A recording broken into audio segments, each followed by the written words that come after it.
ইসরায়েলের সঙ্গে যুদ্ধে লড়তে পুরোপুরি প্রস্তুত আয়াতুল্লাহ আলী খামেনির দেশ ইরান। ইতোমধ্যেই করা হয়েছে যুদ্ধকালীন ক্ষমতা হস্তান্তর। একাধিক নির্ভরযোগ্য সূত্রের বরাতে এ তথ্য জানিয়েছে ইরান ইন্টারন্যাশনাল।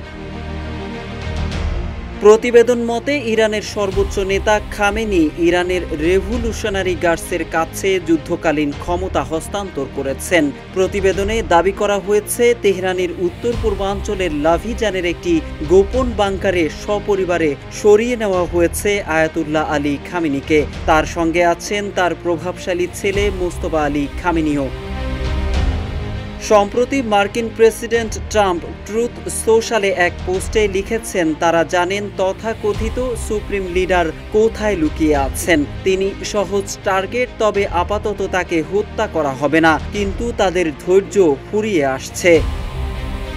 ওয়ালটন আবারো মিলিয়নিয়ার অফারে ওয়ালটন ফ্রিজ কিনে আপনিও হয়ে যেতে পারেন মিলিয়নিয়ার। বিশেষজ্ঞদের মতে খামেনির ক্ষমতা হস্তান্তরের এ পদক্ষেপ একটি সম্ভাব্য প্রি-এম্পটিভ ট্রান্সফার অব অথরিটি, যার মাধ্যমে যুদ্ধকালীন পরিস্থিতিতে কমান্ড কাঠামো অক্ষুণ্ণ রাখা যাবে যদি খামেনি নিহত হন।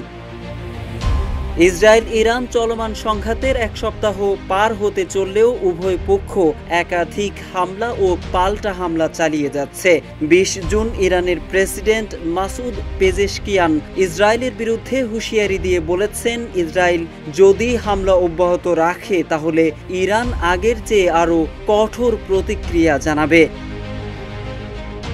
জানা গেছে ইরানের বিরুদ্ধে সংঘাতে বড় সাফল্য পাওয়ার দাবি করা সত্ত্বেও দ্রুত নিজেদের দূরপাল্লার ক্ষেপণাস্ত্র ইন্টারসেপ্টরের সরবরাহ কমে আসছে ইসরায়েলের। এতে ইসরায়েলের প্রতিরক্ষা ব্যবস্থার স্থায়িত্ব নিয়েও উঠছে প্রশ্ন। যুক্তরাষ্ট্রের গোয়েন্দা মূল্যায়নের সঙ্গে সম্পৃক্ত এক মার্কিন কর্মকর্তার বরাতে এ তথ্য জানিয়েছে ওয়াল স্ট্রিট জার্নাল। ১৩ জুন ইরানে আকস্মিক হামলা করে জায়নবাদী রাষ্ট্র ইসরায়েল। কড়া জবাব দিয়েছে ইরানও। তবে চলমান হামলা পাল্টা হামলার মধ্যেই অবশেষে ইরানের সর্বোচ্চ নেতা যুদ্ধকালীন ক্ষমতা হস্তান্তর করেছেন। মোহাম্মদ সাইফুল ইসলাম, ইত্তেফাক।